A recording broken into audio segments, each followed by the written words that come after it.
Nottingham Forest drew 2-2 at home against Manchester United. Heading into this one, it was Manchester United running on an unlikely run of form. 3 wins in a row in the Premier League, including that win at Anfield. Graeme, they were winning, and then it sort of all went wrong. Talk to us about what Ruben Amorim was doing right, and then what was going wrong. Yeah, well, obviously, first of all, I thought Nottingham Forest were robbed in this game. Sam just put that out there. What by? The linesman, the linesman who came on the pitch, who if he did accurately see that, he should be working for NASA or something, or doing something spectacular with his scientifically magnified eyeballs, because how he saw that ball was out. Yeah, I'm sure you agreed with him, Sam. I thought Amorim, they're playing with belief now. I think United, the fact that Casemiro it's strange that when he's playing well, it's no secret, is it? When he's playing well, the team are playing well because he's playing that role which United are often lacking, that pivot in midfield, the protection for defence. Yeah, I think they're a threat now. That's the thing with United; they really are a threat. And Ahmad playing, he's not a right wing back. I know a lot of United fans don't like him playing there, but he plays that role under Amorim very well. And that goal was absolutely superb. I love him as a player. I think he's absolutely fantastic. And yeah, United, they're getting there, aren't they, Sam? Week in, week out, they're progressing. It's still not there, not the finished product. But when they do have someone in there, like a Casemiro, playing that pivot role, it does make the whole team work. It makes them tick that much more effectively. Bruno, yeah, he keeps on doing his thing. Do you think, Kieran, to build on what Graham's saying there, United are now in a period of perhaps they're still having to deal with a lot of mad spending over the last 10 years of a really strangely assembled squad, but just trying to offer some consistency and maybe trying to spend less manically? I'm not so sure it's less manically. If you take a look at the level of expenditure in the first summer under INEOS, when Dan Ashworth was at the club, it did seem to lack joined up thinking. I'm not necessarily certain that accelerated his departure from the club or that of Ten Hag. But I just look at the numbers. I think the legacy issue for me is that the expansion of Manchester United's expenditure over the past 2 or 3 years has very much been dealt with via the club's credit card. And they now owe in the region of £400 million in unpaid transfer fees to other clubs for legacy purchases, some of which are still at the club, some of which aren't necessarily in the club. They are players who have gone out on loan. And that does cause a cash flow issue for the club. So all of the nonsense that we heard last year about the redundancies having to be made because they couldn't afford to pay the tea lady was nonsense. It was due to the fact that they've been buying sort of blind to a certain extent. And this does show that a club with the stature of Manchester United feels the need to spend. Whereas other clubs, and Liverpool did this in 24-25. Liverpool didn't spend more than a couple of quid, and yet they won the Premier League. They weren't under the same level of scrutiny. The biggest misconception in football, in my view, is that spending money brings success. Spending money well brings success, and I think that key word, I always go back to this. Since Sir Alex Ferguson retired, Manchester United's gross spending is somewhere in the region of just short of £2 billion. But with the exception of Bruno Fernandes, how many of those signings have been outright successes?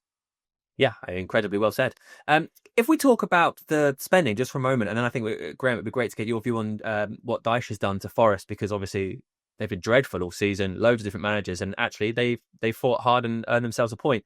Could you think some clubs spend because there's a taste for it and it's a part of the branding, like the transfer window comes around and it's this big pantomime, so they want to feed the fans? It has become a cultural phenomenon of football. And I've certainly been aware of some directors of football and managers getting giddy at the thought of spending money, because it's a bit like when your gran used to go and take you to a toy shop when you were a kid. You weren't sure what you wanted to buy, but she said, this is how much you got to spend. And you just went round, I've got to come away with something. So budgets are a double-edged sword in the sense that they do potentially instill financial discipline. But if you say to somebody, you've got a budget of £200 million, it doesn't become, it becomes a target rather than an upper figure. And if you spent the money better, you could spend half of it and on more laser focused spending, but then you'll be seen to be unambitious because the word on the street is that United could have spent 200 million, they only spent 100 million. And then we move into scapegoating, which is such a feature of modern football. Whether it's the owner, the director of football, or the manager themselves, somebody will get the blame, and that starts to snowball. So Graeme, Sean Dyche, what did he do that made Forest better, in your opinion? I'd just like to say, Sabutio was the first day it came when my nan was taking me to the shop, and I've got a bit over my shoulder there. I like what Sean Dyche did with his team, Sam. He reverted to that brilliant back four, anchored by Milinkovic and Murillo. Murillo was superb in that game, wasn't he? But Milinkovic next to him. It was so strange when Ange came in. The strength of that Forest team was that the centre-half partnership. Two of the best signings from last season. And Dyche must be rubbing his hands. He's coming there, as I've said before, the best team he's ever had. He started with Anderson and Louise. I know Louise went off early, but he was thinking, wow, I can't believe I've got this squad under me now. It's one of the best I've seen. And Doy, one of my favourite signings of the summer. I think this Forest team is on the up and up. It's a great chance he takes them towards the mid-table. I'm not going to say top 10, but I think it's the Forest. I don't consider them relegation candidates now under Sean Dyche. I think they'll be that good. I think the 1-11 is that much better than everything in the bottom half of the table. It really is strong. I think it's just the organisation. So it's probably similar to what the players heard under Nuno. So it's not going to be massively far away from what they used to. And that'll be the key to it. They've got one of the best squads. And it's got better over the summer, They've added Douglas Luiz. They've added Dan and Doy. Igor Jesus looks a cracking sign up front of the Brazilian. So, yeah, I don't think Sean Dyche and Ian Warne et al. Will have too much work to do to get them up the table. Okay, thank you. Let's get Mark's opinion on that game. I don't think there were any controversial refereeing decisions. Nothing for him to talk about in this one. I can't think of a single instant of the ball being out of play before a goal was scored. I know that the Nottingham Forest coach, Sean Dyche, was very critical of the decision at the end of the match. Of course, everybody will say that it was a corner kick and it still needs to be defended. However, Sean Dyche makes a valid point about this should be where VAR should be allowed, even though it's not allowed at the moment under the protocol. I believe that VAR should be allowed to interfere in these type of situations. What's probably compounded the decision and the error is that the assistant referee has made this judgment from 70 yards away. Therefore, he clearly certainly didn't have the best view. He's made a judgment call. He's guessed, which is not what referees and assistant referees should be doing. If there's a doubt, he should have played on.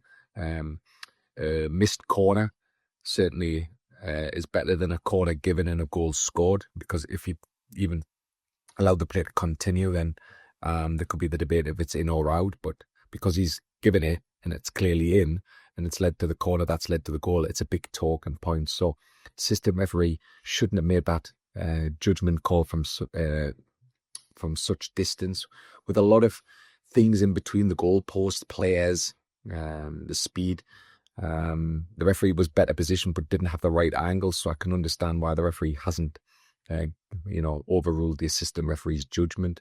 But certainly a very poor call from the assistant referee, which has cost Nottingham Forest and certainly the opening goal. Yes, they should be able to defend the corner kick, of course. However, it shouldn't have been given in the first place.